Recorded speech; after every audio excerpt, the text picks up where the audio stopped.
All right, hey everybody, and welcome back. Kent Wilson again, pastor of Zion Evangelical Lutheran Church, with part 4 of our Zion Finances 101 series. Today we're looking at designated offerings. So if you were to make an offering that was not meant for simply the general fund, but you wish to designate it in a more specific way, there are a few different ways that that is done, or maybe I should say where that money goes. We basically have two kinds of designated offerings that we generally receive at Zion, to the best of my knowledge. One is pass-through offerings, and the other is our special fund offerings. What I mean by pass-through is this is where we've set some particular expense up that someone is going to pay for directly. For example, we have altar flowers, and many times folks like to purchase altar flowers in memory of or in honor of someone for a particular week. We've got a flower chart, and you can sign up for any particular week during the year. I don't remember exactly what those flowers cost. I suppose it's $30 or $35 or $25, something of that nature. I'm probably way out of touch on that, but something of that nature. Let's say it's $25.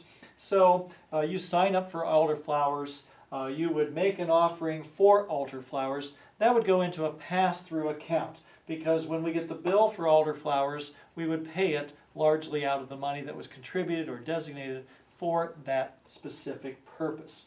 Same might be true as once in a while we either take up a collection, or someone simply wants to make a direct donation to Churches United Pantry, that stands for CUP, and that can be done through the congregation. We then do not put that in our general fund, but rather it goes into, it's sent out to where the recipient is supposed to, whoever's supposed to receive that.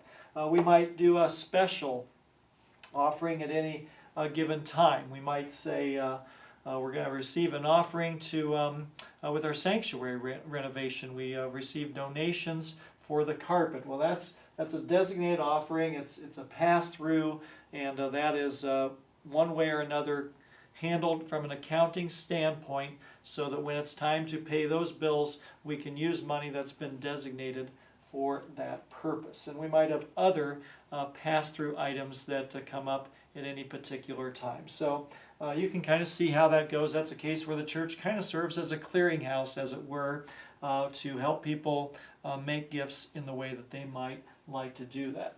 We also have special funds that are a little bit more long-standing in nature that are set up as well.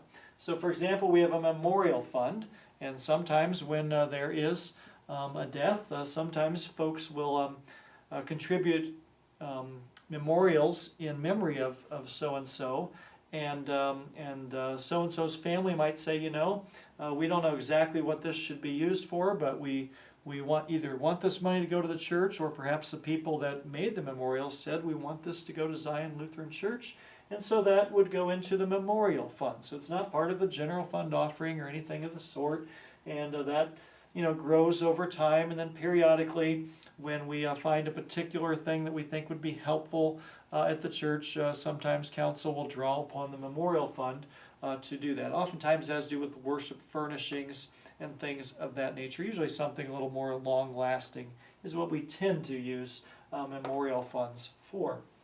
There's also a youth savings fund, and sometimes people will designate directly to the youth fund. So that's a designated offering. It's not a pass-through. It's rather meant to just be stockpiled in the youth fund until the youth need money for whatever activity might be deemed appropriate. So the pass-throughs are kind of more specific. We're anticipating this particular expense related to this particular donation, and it's just an in and an out. Whereas this is a little bit more of a stockpiling, if you will, until a general need arises.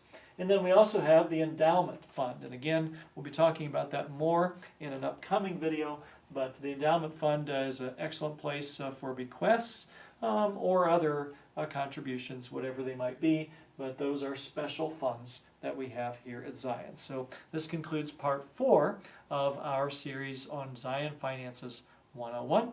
Look forward to seeing you with the next installment, when we'll look at foundation money.